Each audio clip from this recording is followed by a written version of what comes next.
శుభోదయం. Global బెతేనియా Calvary ministry తరపున ఈ జూలై మాసంలో మొట్టమొదటి దినమయందు మీ అందరితో కూడా కలుసుకుని దేవుని యొక్క పరిశుద్ధమైన మాటలు ధ్యానించుటకును దేవుడు నాకు ఇచ్చిన మధురమైన ఒక ఆశమును బట్టి నేను దేవునికి ప్రత్యేకమైన వందనాలు తెలియచేసుకుంటూ ఉన్నాను. ఈరోజు కూడా పరిశుద్ధమైన లేఖనములలో నుండి మరి యొక్క చక్కటి మాటను చదువుకుందాం. యోహాను సువార్త 3వ అధ్యాయము 30వ వచనాన్ని నేను చదువుతున్నాను, దయచేసి గమనించమని ప్రభు పేరిట మనవి చేస్తూ ఉన్నాను. యోహాను సువార్త 3వ అధ్యాయము 30వ వచనము. ఆయన హెచ్చవలసి ఉన్నది, నేను తగ్గవలసి ఉన్నది. దేవునికి మహిమ కలుగునుగాక. అవును ప్రియులారా, ఈ మాట మన హృదయాంతరంగంలో నుండి రావాలి. మాకు కాదు యెహోవా, మాకు కాదు, నీ కృపా సత్యమును బట్టి నీ నామమునకు మహిమ కలుగునుగాక అన్నటువంటిది మన ప్రార్థన అయి ఉండాలి. ఎందుకంటే ఈ జీవం తన సొంత మహిమను వెతకదు. తాను పూర్తిగా మరుగై యేసును ఇతరులకు చూపించాలని తహతహలాడపడుతోంది. తన ఆలోచనలు సమాధి చేసి దేవుని ఆలోచనలు ప్రకటిస్తుంది. తన మాటలను పాతిపెట్టి దేవుని మాటలను ప్రకటిస్తుంది.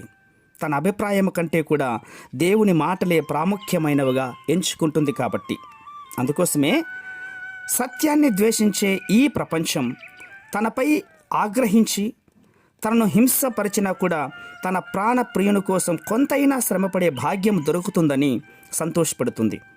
ఈ జీవం అక్షయమైనది గనుక తాను ఎవరైనా చంపుతారేమోనన్న భయం కూడా దానికి ఉండదు.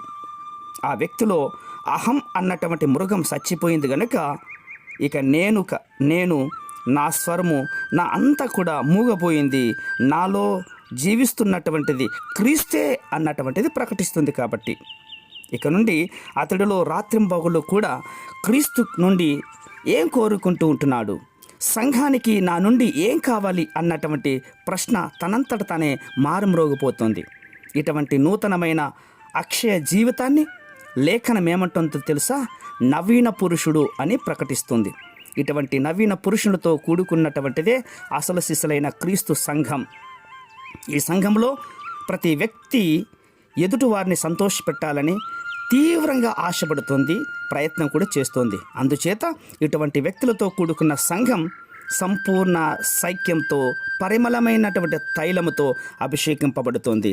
అట్టి కృప మనందరిపై దేవుడు కుమ్మరించునుగాక.